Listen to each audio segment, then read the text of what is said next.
Hello friends, welcome to Bloom Kitchen Tamil. இந்த வேளை நம்ம பார்க்க போகிற ரெசிபி ஸ்டஃப்டு பாவக்காய். பாவக்காய் நம்ம சாதாரணமாக பொரியல் பண்ணியிருப்போம், புளி குழம்பு வச்சுருப்போம், இந்த மாதிரிலாம் பண்ணுவோம். இந்த மாதிரி ஸ்டஃப் பண்ணி இந்த பெரிய பாவக்காய் சாப்பிட்றப்ப ரொம்ப டேஸ்ட்டாக இருக்கும். உள்ளே இருக்க ஸ்டஃபிங் மசாலா, மேலே இருக்க பாவக்காய் கிறிஸ்பியான பாவக்காய் கசப்பை நம்மளால் ஃபீல் பண்ணவே முடியாதுங்களா. கசப்பு இருக்கும், ஆனால் நம்மளால் ஃபீல் பண்ண முடியாத அளவுக்கு இருக்கும் அந்த மசாலாவோட சேர்த்து சாப்பிட்றப்ப. ரொம்ப சிம்பிள். நம்ம எப்பயும் செய்கிற சின்ன மசாலா சேஞ்சஸ் பண்ணி செய்ய போகிறோம். மேலே நல்லாவே ரோஸ்ட்டாக இருக்கும், நம்ம நல்லா ஸ்டஃப் பண்ணி பொரிச்சதுனால. இது எப்படி செய்யணும் நம்ம பார்க்கலாம். இது செய்கிறதுக்கு 1/4 கிலோ பாவக்காய் எடுத்துருக்கேன் நான். பெரிய பாவக்காய் தான் இது, ஃப்ரெஷ்ஷாகவே வாங்கிக்கலாம், அப்போ தான் ரொம்ப டேஸ்ட் நல்லாயிருக்கும். இந்த சைஸில் சின்ன சின்ன பாவக்காய் கிடச்சா இன்னும் ரொம்ப சூப்பராகவே இருக்குங்க. இந்த பாவக்காய் மேலேயும் கீழேயும் கட் பண்ணிடலாம். இது கிடைக்காதனால நான் பெரிய பாவக்காவே வாங்கிக்கிட்டேன். இப்படி 2ஆக கட் பண்ணிக்கலாம். இந்த அளவுக்கு இந்த சைஸில் கட் பண்ணிக்கலாம்.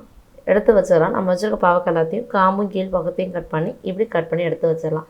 இப்போ ஒரு பாத்திரத்தில் சுட தண்ணி வச்சு இந்த பாவக்காயெல்லாம் சேர்த்துடலாம். அதில் 3/4 பதம் வேகணும் காய். இதில் உப்பு, இந்த காய்க்கு தேவையான உப்பு, மஞ்சத்தூள் 1/2 ஸ்பூன் சேர்த்துடலாம்.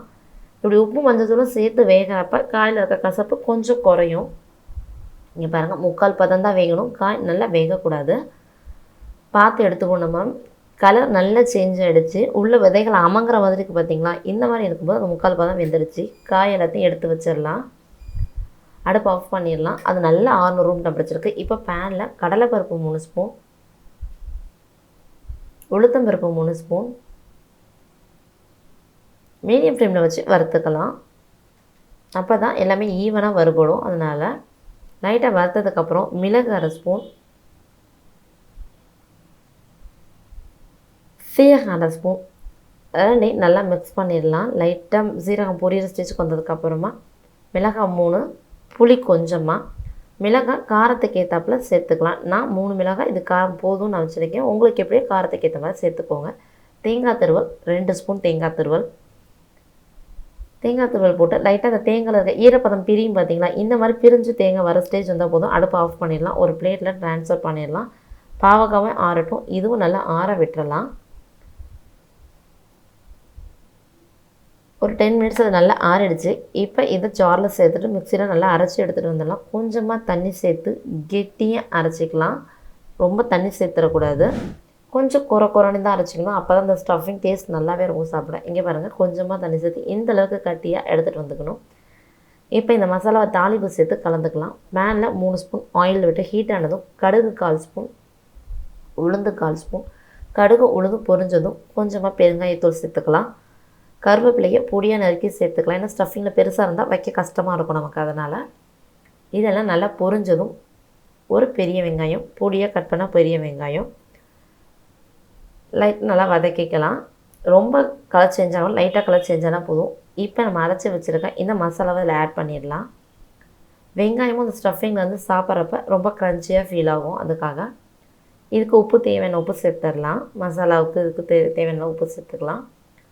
நல்லா கலந்து விட்டுடலாம். மீடியம் ஃப்ளேமில் வச்சு ரொம்ப நாள் வதங்க வேண்டாம். கொஞ்சம் ஈரப்பதம் இந்த மாதிரி போலன்னு வர ஸ்டேஜ் வந்தால் போதும். ஆஃப் பண்ணிடலாம்.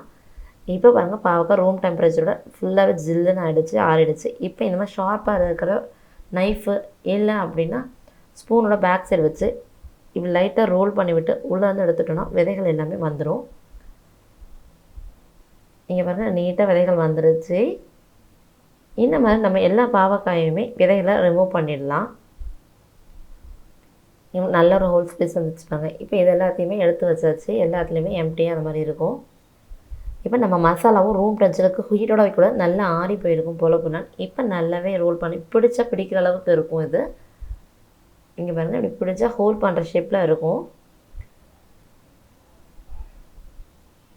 இப்போ கொஞ்சம் கொஞ்சமாக உள்ளே வச்சு ஸ்டஃப் பண்ணலாம். பெரிய ஹோலாக இருந்துச்சுன்னா நம்ம ஃபுல்லாக டம்ப் பண்ணிட முடியும். இது கோலில் கொஞ்சம் கொஞ்சமாக வச்சு நல்லா ப்ரெஸ் பண்ணி எவ்வளோ தூரம் உள்ளே நம்மளால் ஃபில் பண்ண முடியுமோ அவ்வளோ ஸ்டஃப் பண்ணிக்கலாம். அப்போ ஸ்டஃபிங் நிறையா இருந்தால் சாப்பிட ரொம்பவே டேஸ்ட்டாக இருக்கும். இங்கே வரும் நல்லா கரெக்டாக வரல வச்சு நம்ம தம்பில் நல்லா ப்ரெஸ் பண்ணால் உள்ளே நல்லாவே ஃபில் ஆகும். நம்ம இப்படி பாவக்காவை தொட்டு பார்க்குறப்ப பார்த்தாவே நல்லா டைட்டாக ஃபீல் ஆகும். கொஞ்சம் கொஞ்சமாக வச்சு லாஸ்ட்டில் ஸ்டஃப் பண்ணிக்கலாம்.